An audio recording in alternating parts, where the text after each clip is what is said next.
Intrigue, frustration merging together in this edition of The Locker Room. It is the Locker Room, number one source for Texans digital content. We're going to hear from Nick Kayley, the new offensive coordinator for the Houston Texans, for the first time this week. There's a lot of intrigue. There's a lot of mystery. One thing we do know, though, about Nick Kayley is he has a background as a tight end coach. Tight end is supposed to be his specialty, which brings us to the frustration part of this. And I think the source of a lot of the Texans' frustration this past year, when they weren't mad at the offensive line, when they weren't mad at Bobby Slowick, was Dalton Schultz. And the question becomes, can Dalton Schultz bounce back in 2025? And what can Nick Kayley do? And a lot of the frustration with Dalton Schultz, I think, has to do with money. It's not about getting in his pockets, but when there's a salary cap, when one guy has a large chunk of the pie, you want him to validate it on the field. And Dalton Schultz did not do that in 2024. Let's just look at some of the tight ends last year. And it was considered kind of a moderate tight end market. But the Texans, in that moderate market, they gave Dalton Schultz a 3-year, $36 million deal. And it's essentially a 2-year deal. They basically franchise tagged him twice in that salary range, and they gave him 3 years, $36 million, really a 2-year deal. And this year's basically a contract year because they're not going to pick up that third year. But while this was happening, you look at Mike Gesicki, 1 year, 3.25. Jonnu Smith, 2 years, 8.4. He had an amazing season. Noah Fant, 2 years, 21. And then Hunter Henry, 3 years, 27. Throw Zach Ertz, 1 year, $3 million in there. And it was frustrating. The Texans paid Dalton Schultz like he was an elite tight end, and he didn't produce like a top 20 tight end, at least in the stats. Let's look at the numbers in 2024 for Dalton Schultz, and then we'll get into how Nick Kayley handles this and the realities of the Dalton Schultz situation. 2024 stats, and he played 2 more games than in 2023.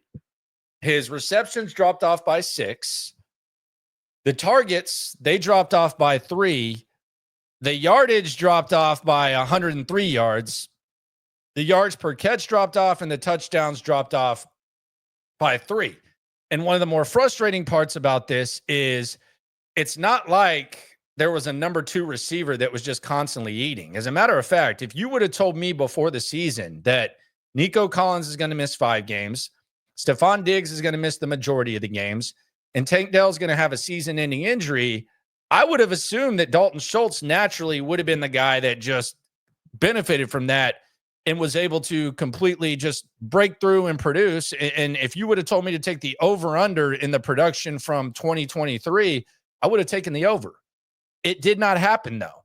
And I think there's a lot of reasons why. Why was Dalton Schultz less productive in 2024? I think a lot of it has to do with the way he was used.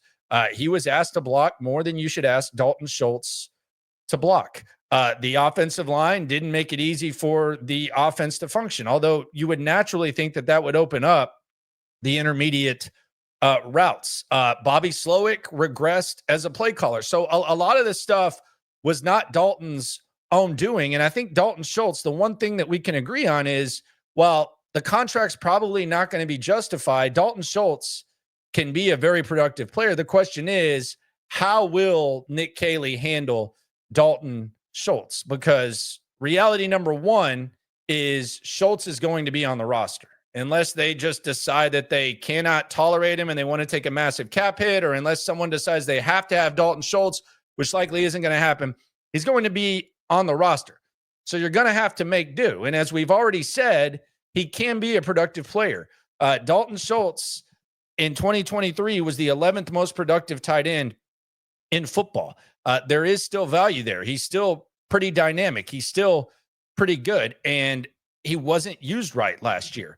Now, can you still upgrade at the tight end position? Who is going to complement Dalton Schultz? That's another question. You have Brevin Jordan right now. You have Cade Stover. You're hoping Cade Stover comes into camp with more body weight, the game being a little bit slower than it was before, and you're hoping that you can use Brevin Jordan in some of the situations you asked Dalton Schultz to be in. I don't think it's an excuse with those guys going down to use Dalton Schultz the way he was used. I think it was disgraceful the way that Bobby Slowick used him, and I think that is going to have to be something that they're going to have to figure out. But Dalton Schultz can still be a productive player in this league. Step one for Nick Kayley is going to be use him correctly.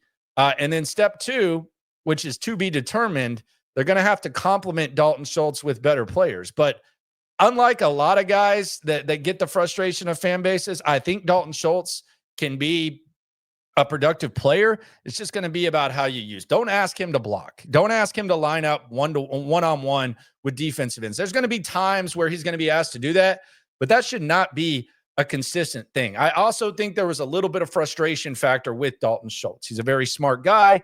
And with Bobby Slowick kind of showing that maybe he was in over his head, I could see it getting a little bit frustrating for Dalton Schultz. And here's the other thing.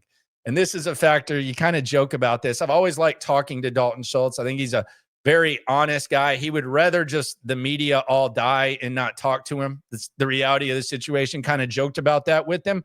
But the body language factor is a thing. And it never looks great, even when Dalton Schultz is making big plays. Go back to the Tennessee game in 2023 when he took away the interception thrown up by Case Keenum. The body language is never going to look great. And when things aren't going well, it looks even worse.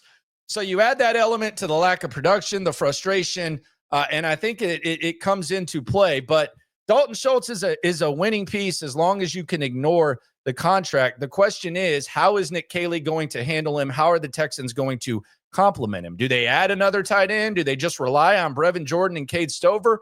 Could there be some opportunities in the draft? Could they stockpile picks early on and look at this somewhat deep tight end draft and try to upgrade? It wouldn't be the craziest thing if the Texans made Dalton Schultz their second best tight end, and then they decided what they wanted to do with Stover and Jordan and used him as kind of a complimentary guy. That's not too far-fetched, but the reality is, as we said, Dalton Schultz is going to be on this football team.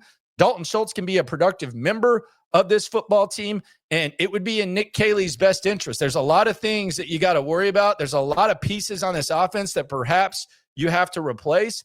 Dalton Schultz can be a winning piece. How will Nick Kayley handle that? I'm sure that's something that he's going to be asked. It's something we'll be keeping a really, really close eye on. But there's a number of things that go into why Schultz didn't play good, and it's going to be interesting to see how they attack that, what Nick Kayley has to say. I'll be at the press conference as well as Cody Stutz. We're live every day at 4 o'clock on SNL. I'm live nightly at 10 p.m. in the offseason, 10:30 during the season on the Locker Room stream. Number one sources for Texans digital content. Subscribe, like, ride along. Let me know what you think about Dalton Schultz. Do you have any hope for him? Do you want to draft a tight end? Are you looking forward to the return of Brevin Jordan? Let me know. And always remember, when it comes to this Texans stuff, we're all in it together. Appreciate you for coming through.